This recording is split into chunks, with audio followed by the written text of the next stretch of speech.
So I just finished Thrawn's new book, Chaos Rising. It's the new trilogy. It came out about 2 weeks ago. What did I think, and what does it mean for the Star Wars universe going forward? Let's talk about it.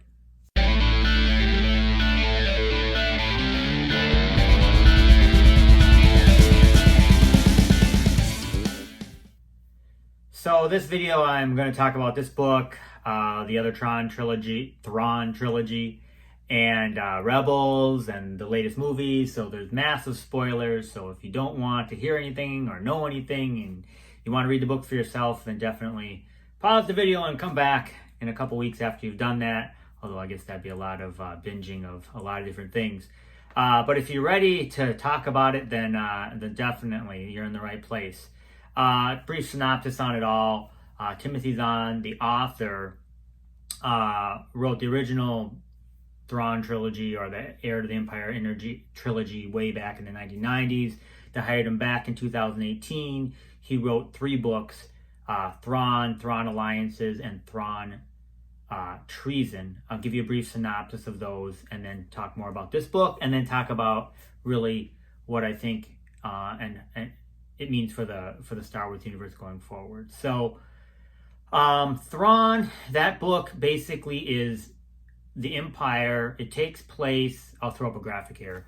So Thrawn, that first trilogy that he did, takes place in between Revenge of the Sith and A New Hope. Whereas this new trilogy, Thrawn Ascendancy, it's a lot of tough words. Thrawn and Ascendancy, say those 5 times. But takes place during Attack of the Clones. So, but the first book in the first trilogy is just called Thrawn, and it's the Empire encountering him for the first time, and then he goes through the Imperial Academy, and he gets placed on some ships, and it's really the best book of all of them, in my opinion. The second book, Thrawn Alliances, it's interesting because the Emperor has Vader and Thrawn go to this remote planet to do this investigation. He only wants those two to go do it by themselves. And while they're investigating that, Thrawn is remembering back to a time when he met Anakin Skywalker. And so it's kind of this double plot going on where it's talking about Thrawn working with Vader and Thrawn working with Anakin during the Clone Wars. And of course, he does figure out that Vader's Anakin, but he doesn't, I can't remember if he said anything to him, but he does figure out in the book. But the key piece of that, okay, I'll just tell you the third book. The third book is more about Thrawn's kind of investigation of this outside threat, which Thrawn is from this empire called the Chiss Ascendancy. And that's his homeland, and that's where he's from. And really, you find out the only reason why he's working with the Empire is because they're trying to assess whether the Empire is a strong enough ally to help them in their battle against some other unknown forces that are coming into their area. So, and then after Thrawn Treason, which is the last book in that trilogy, at the very end, he gets sent off to do some work, and that's where he's in Rebels and whatnot. And then at the end of Rebels, and I haven't watched all of Rebels. I'm still watching Rebels right now. I've been really enjoying it. But something happens, and he and Ezra are kind of are some monsters come or something like that. I'm not exactly sure, but they're whisked away, and you don't know what happens to them. You don't know where. But Ezra and Thrawn are together, and they're taken away, and you don't know where they've gone. I think the last scene is Ahsoka is saying, like, she's trying to get a bunch of people together to go find them. And as we know at this point, Ezra is kind of unknown. Is he good? Is he bad? But like I said, I haven't watched all those episodes, so I'm a little bit out on a limb there. Definitely put something in the comments if I said something incorrect.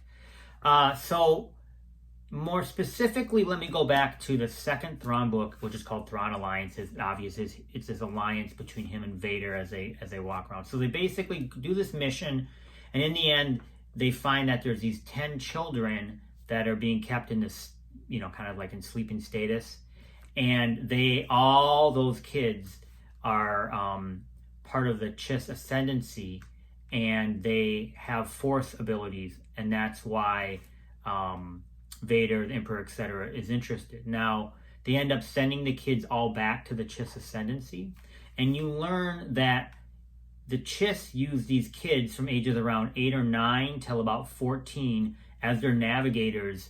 They don't have navigational computers apparently or something like that, so these kids are able to use the Force to help navigate all of their starships. So without these kids, they would not be able to navigate through the chaos, which is an area of the galaxy that's very difficult. I don't exactly know why, but it's just very difficult to navigate, and you couldn't do it unless you had basically the Force.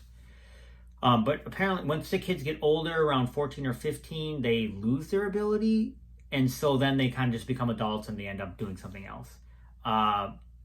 But interesting, which is really interesting, is that the Chiss have a word that they refer to all these navigators, and that is Skywalker, which of course, Anakin Skywalker, etc. So they don't mention any more of it. It's very, there's like maybe a couple paragraphs on it, and you're kind of like, whoa, that's interesting. So that's where this book comes in. So this book, which just came out a couple weeks ago, is a prelude to it all. It's basically talking about how Thrawn was found. There's these 9 ruling families that kind of run the Chiss Ascendancy. That's the Empire. And he is found because he's this, brilliant mind, and they can tell that he has this incredible ability to come up with strategies, and he's very young, and so he's adopted into one of these families. And then it kind of talks about his early endeavors, and it's really a lot of world building. The book, I definitely give it a high grade. It's not as good as Thrawn, which is the first one in the first trilogy. I think that's really the gold standard. I don't think any of the books are as good as that one. But this book is definitely really good. I have some notes here. Let me read. So it does a lot of world building. So you get to see the Chiss Ascendancy. You get to see some of the other systems that are around it. It talks a lot about these ruling families, how they interact, the different ways you can be promoted through the families, who's running the families. You can tell there's a lot of politics there. And they talk a lot about, in that region, the Chiss are the supreme military beings in that area, but they have this strict non-interference and no preemptive attack policy, which is kind of like Star Trek or something like that. I'm not exactly sure, but they adhere to it. Whereas Thrawn, because he can see there's this outside force coming in and manipulating all of the different systems, aligning them against the Chiss, he wants to kind of preemptively go after it, and that's part of his strategic mind. So you can see there's this kind of push and pull between the establishment and really what his mind is doing, but basically almost all of, and you get to see him get promoted through the different ranks, and he gets different ships and stuff like that. But basically, many, if not all, of the ruling families in the Chiss and the kind of upper officers and whatnot understand that Thrawn, is perhaps the most brilliant guy there, and though they keep on saying like he's either going to help us or kill us, because he is going to end up trying to bite off more than he can chew. And there is a situation early in his career where he does do that, and so they kind of follow through that, and then so they're always kind of worried about that. And so then they talk about this outside entity that could be potentially coming to kill the Chiss Ascendancy. And then about 3/4 through the book, they send him on a mission to do some observation, and that's when he ends up running into Anakin Skywalker. And they don't go through it, but you see it from the other side of why he met Anakin Skywalker during the Clone Wars, and they had this small little mission together. And he ended up getting some technologies from the Republic at the time, which helped the Chiss Ascendancy. And then they separated their ways. I wasn't clear about that. So after this mission where Thrawn and just General Anakin Skywalker at the time, they do this small mission on this planet, then basically Thrawn takes off and goes his way, and Anakin Skywalker goes his way. So you don't really, and then of course we've seen the movies and all, we know what happens after that. So it's, I mean, it's interesting because you get to see this different world, which is in Star Wars, and then you get to see the other side of it, why he meets Anakin, which is super interesting. And like I said, overall, I give the book high marks. It's a great read. It's fun, and if you're a Thrawn lover like I am, it's you got to buy it. You got to read it. So now I want to change a little bit about what does this mean for the future of Star Wars. And once again, I'm just guessing. This is just my stupid thoughts. And I think everybody, is kind of in agreement that they're at a crossroads right now. I mean, the last trilogy, love or hate it, it was, I don't think anybody can say it's their best effort. It was a complete disaster in terms of their planning. They had different directors, they're firing directors, they're bringing directors back, and it didn't have a clear, plot lines. I think Daisy Ridley even admitted they didn't know what to do with her character, even while they were filming, the last one. So it just, you can't really have stories that make sense when you plan it like that. And even the last Thrawn trilogy, okay, the first Thrawn trilogy, which are Thrawn Alliances, Thrawn Treason, which, like I said, came out in 2018 and 2019. I just recently heard a interview with the writer Timothy Zahn, who said that he wasn't even sure that they were going to give him a trilogy. He wrote the first book, and then he wrote the second. So yeah, it's a disaster. Whereas this book, the Chiss Ascendancy, the Thrawn Ascendancy, they told him it was going to be a trilogy. So he was able to plan it out, this book, and you can see how this might lead to another book, and of course a third book. I'm assuming, but we don't know, that this entire trilogy is going to take place, around the Clone Wars, maybe into Return of the Sith. If you look at it, that's what I think is going to happen. So maybe the end of this one could possibly be the beginning of the next trilogy, where he meets what's the Empire. So we're not sure what's going to happen, but I think there's a couple key pieces of this book which you knew in the other ones, but now it's firmly established, is that Thrawn is, quote unquote, I think, a good guy, and they're going to try to move him away from being a bad guy into being, quote unquote, a good guy. All of the things that he does is, and they talk about how he really is not into politics, however, he's only into the military strategy. So right now, his primary focus is to, help the Chiss Ascendancy, his country, his world, defend against this kind of unknown threat.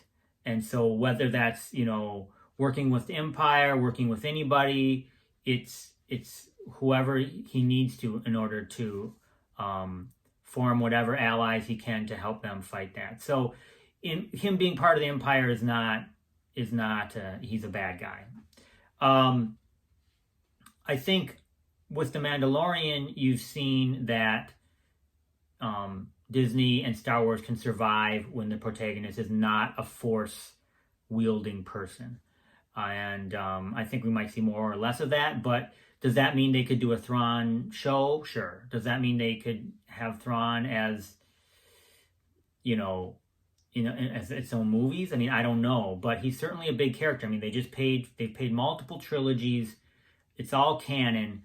And the real piece of the puzzle that I think they've allowed Timothy Zahn to obviously integrate into his stories, and in the latest story, it's heavily integrated because there's tons of Skywalkers in the Chiss Ascendancy and navigators that are Force users. Now, they don't use the Force like we think about it with lightsabers. They're primarily using the Force, once again, to navigate these ships. But it's interesting that they allowed him to use that name, because obviously they could have a bunch of Force people with, navigating ships, but not use the name Skywalker. So let's just try and figure it out. So when you look at Anakin's mother, we don't know who his father is, although there was a comic, Darth Vader 15, I think, or something like that they said that the Emperor Force impregnated her. Now, they could easily, say that was a dream, say that was a, they could probably take that off if they wanted to. I still don't know if that matters. The key in my mind is, why is her last name Skywalker? Well, in the Chiss Ascendancy book, or the Chaos Rising book, there are, of course, the Skywalkers that are, the race is Chiss. They work for the Chiss Ascendancy, but there is another group of navigators that are not Chiss. They're just other races of aliens that have the same skill set and obviously use the Force to navigate around. So, is it possible that Shmi Skywalker was one of these Skywalkers and left that area and moved to Tatooine? Sure. Do we think that they could get even more crazy? Is there some sort of relationship there to Thrawn? So this is one piece that you learn in the book. Thrawn's younger sister, or I guess it'd be older sister. I guess it wasn't clear. His sister is a Skywalker. She was taken very young, and he remembers it, but then you don't learn anything more about that. It was traumatic for him, but they don't mention a lot more about it in the book. Now, if they wanted to get really crazy, I mean, I don't think this is, but once again, his sister, I'm assuming, would be Chiss, so she couldn't be Shmi Skywalker. It's not exactly the right timing, but is there a relationship between Shmi Skywalker and the Chiss Ascendancy? I would bet almost 100%, because why are you going to have all these Skywalkers running around the Chiss Ascendancy? So I think that's a key piece of the puzzle. I think if you walk it forward, these kids, they have Force powers and they can fly or navigate at a very, very young age. So then you look at Anakin Skywalker. When he was a kid, he was doing those speeders and all these, all these different things. He could fly very easily as a kid. So that fits the concept in the Chiss Ascendancy, where they have the kids that are basically flying all these spaceships. And then let's look at the end of Rebels. So I know that there's been rumors about Rebels 2. What does that involve? Is that the search for Ezra and Thrawn? Is that just about Thrawn and Ezra? We don't know what that is. Of course, probably couldn't be called Rebels 2. I don't know. We don't know. But I do think that it's interesting that they took Ezra with Thrawn. Why? Because Thrawn, as you learn in this specific book, he's used to working with these Skywalker navigators. So is he going to take Ezra to the Chiss Ascendancy? Is Ezra going to end up working with a bunch of these other Force kids to teach them Jedi things? Because in the Chiss Ascendancy, although these kids have the Force, they don't ever learn to use it like we think about using a lightsaber, moving things or moving objects around, stuff like that, controlling people's brains. They don't do that. They are primarily using their skill to fly ships, which I guess is another interesting element. You always think of the Force as either you're a Sith or a Jedi and you're using it with your lightsaber and stuff. The Force obviously allows you to do other things too. So is it possible that Ezra ends up at the Chiss Ascendancy with Thrawn? He ends up helping Thrawn and some of the other Chiss there and other, worlds there defend against this greater threat. So maybe Ezra ends up being a much bigger character than we thought, and bridges the gap into this other part of the galaxy, which, could happen. So I guess the bottom line of it all was I really enjoyed the book. I think Thrawn is going to be a huge piece of the puzzle here moving forward. I think they intentionally don't allow Timothy Zahn, the author, to write past the end of Rebels, because and they probably are not going to allow him to write stories about Ezra Bridger and Thrawn, although it would make sense that he would, or maybe they will later. But it just seems like that gap is something that they know that they can or not gap, I guess, but that piece they know they can jump from. And that could be a really good piece where they could have a television series or movies or etc. So thanks for watching my long-winded video. That was my thoughts on Thrawn's new book. Thank you very much for the support. Like and subscribe if you enjoyed this video, and have a great day.